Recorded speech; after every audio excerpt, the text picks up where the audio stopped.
Breaking news journalist స్వేచ్ఛ ఆత్మహత్య కేసులో కీలక పరిణామం చోటు చేసుకుంది.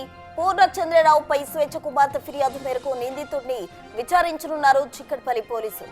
గతంలో నాంపల్లి కోర్టులో హాజరుపరచగా 3 రోజుల పాటు కస్టడీకి అనుమతించింది కోర్టు. తన కుమార్తెతో సహజీవనం చేసి మోసం చేయడంతో ఆత్మహత్య చేసుకుందని గతంలో స్వేచ్ఛ తండ్రి ఫిర్యాదు చేశారు. మరోవైపు స్వేచ్ఛ ఆత్మహత్యపై తోటి ఉద్యోగుల స్టేట్మెంట్ రికార్డు చేశారు పోలీసులు. ఉద్యోగులు స్వేచ్ఛ తండ్రి కూతురు ఇచ్చిన స్టేట్మెంట్ ఆధారంగా పూర్ణచంద్రను పోలీసులు విచారించనున్నారు.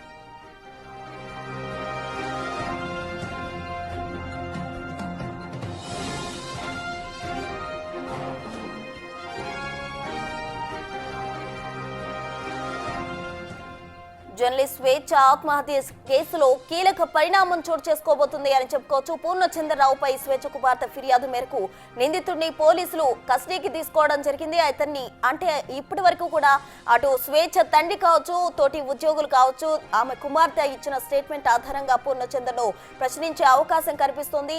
పూర్ణచంద్రరావును పోలీసులు విచారించబోతున్నారు. గతంలో నాంపల్లి కోర్టులో హాజరుపరిచారు. 3 రోజుల పాటు కస్టడీకి కోర్టు అనుమతించింది. తన కుమార్తె సహజీవనం చేసి మోసం చేయడంతో ఆత్మహత్య చేసుకుందని గతంలో స్వేచ్ఛ తండ్రి ఫిర్యాదు చేశారు. మరోవైపు స్వేచ్ఛ తోటి ఉద్యోగులు కావచ్చు, అలాగే స్వేచ్ఛ కుమార్తె కావచ్చు ఇచ్చిన స్టేట్మెంట్ ఆధారంగా పూర్ణచంద్రను పోలీసులు విచారించే అవకాశం కనిపిస్తోంది.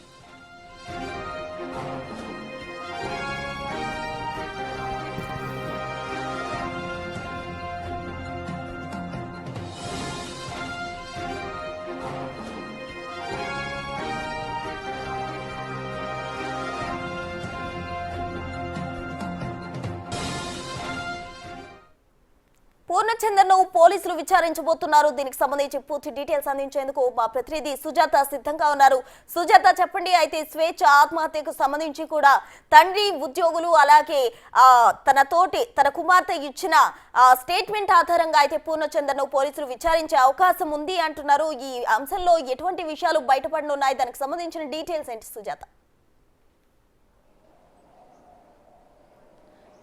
ప్రసూన ప్రముఖ టీవీ ఛానల్లో యాంకర్గా పనిచేసినటువంటి స్వేచ్ఛ మృతి కేసుకి సంబంధించి ప్రధాన నిందితుడిగా ఉన్నటువంటి పూర్ణచందర్ని పోలీసులు రిమాండ్ తరలించిన తర్వాత నాంపల్లి కోర్టులో 3 రోజులు కస్టడీ కోరారు. నాంపల్లి కోర్టు నిన్న 3 రోజులు కస్టడీని కూడా ఇచ్చింది. అయితే ఈ రోజు మొదటి రోజు భాగంగా పూర్ణచందర్ని అటు చిక్కడపల్లి పోలీసులు ఏసీపీ ఆధ్వర్యంలో విచారించనున్నారు. కీలకంగా స్వేచ్ఛ కుమార్తె ఇచ్చినటువంటి ఫిర్యాదు మేరకు, దాంతోపాటు స్వేచ్ఛ తండ్రి ఇచ్చినటువంటి ఫిర్యాదు మేరకే పూర్ణచందర్ని విచారించనున్నట్లుగా కూడా తెలుస్తుంది. ప్రధానంగా తన మీద ఉన్నటువంటి ఆరోపణలు, స్వేచ్ఛని పెళ్లి చేసుకుంటానని చెప్పేసి నమ్మించి సహజీవనం ఉన్న తర్వాత తనని పెళ్లి చేసుకోను అని చెప్పిన తర్వాతనే స్వేచ్ఛ ఆత్మహత్య చేసుకోవడానికి ప్రేరేపించింది పూర్ణచంద్రరావు అని చెప్పేసి గతంలోనూ ఆ పూర్ణచంద్ర స్టేట్మెంట్ని రికార్డ్ చేశారు పోలీసులు. అయితే ఈ రోజు పూర్ణచంద్రని విచారించేటువంటి టైంలో కూడా పూర్ణచందర్ మీద ఉన్నటువంటి కీలక ఆరోపణలు, అంటే స్వేచ్ఛ ఎప్పటి నుంచి పరిచయం అయింది, వాళ్ళ మధ్య జరిగినటువంటి గొడవలు ఏంటి, ఆ స్వేచ్ఛ ఆత్మహత్య చేసుకోవడానికి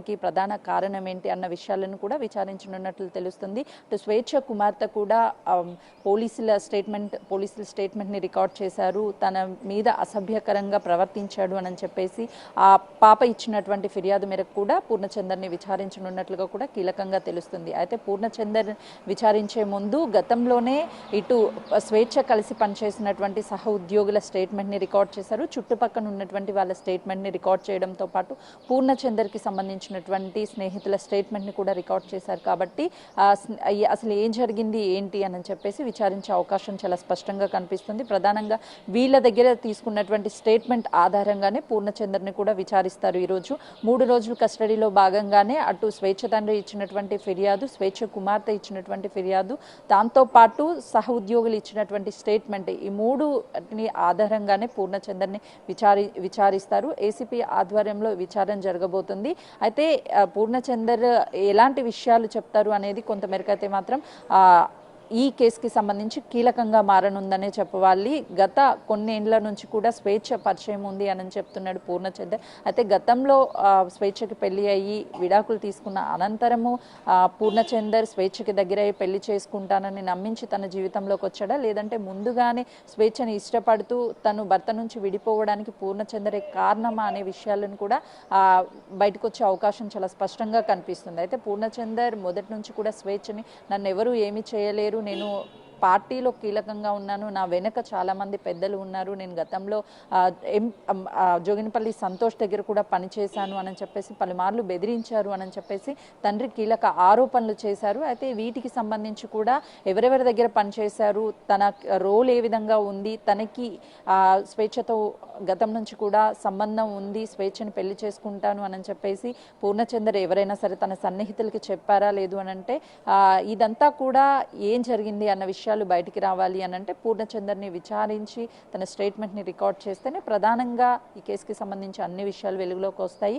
ఖచ్చితంగా కూడా అటు స్వేచ్ఛ తండ్రి ఆరోపిస్తున్నది పూర్ణచందరే ఇదంతా కావాలని చేశాడు, ట్రాప్ చేశాడు నా కూతుర్ని, తనని శిక్షించాలి అని చెప్పేసి పూర్ణచంద్రని శిక్షించాలని చెప్పేసి స్వేచ్ఛ తండ్రి డిమాండ్ చేస్తున్నాడు. పోలీసులను కూడా అదే రిక్వెస్ట్ చేస్తున్నాడు. ఒకవైపు తను ఇచ్చినటువంటి స్టేట్మెంట్ సహోద్యోగులు కావచ్చు, స్వేచ్ఛ కూతురు తండ్రి ఇచ్చినటువంటి స్టేట్మెంట్ ఆధారంగానే ఈరోజు పూర్ణచందర్ని మొదటి రోజు కస్టడీలో భాగంగా విచారించనున్నారు. Prasuna. Right, thank you Sujatha. స్వేచ్ఛ ఆత్మహత్య కేసుకు సంబంధించి తన తండ్రి అలాగే సహోద్యోగులు అలాగే తన కుమార్తె ఇచ్చిన స్టేట్మెంట్ ఆధారంగా పోలీసులు విచారించబోతున్నారు. అయితే 3 రోజులు కస్టడీకి తీసుకున్న పోలీసులు ఈ రోజు నుండి విచారణ ప్రారంభించబోతున్నారు. మరి ఈ విచారణలో ఎటువంటి విషయాలు బయటపడతాయన్నది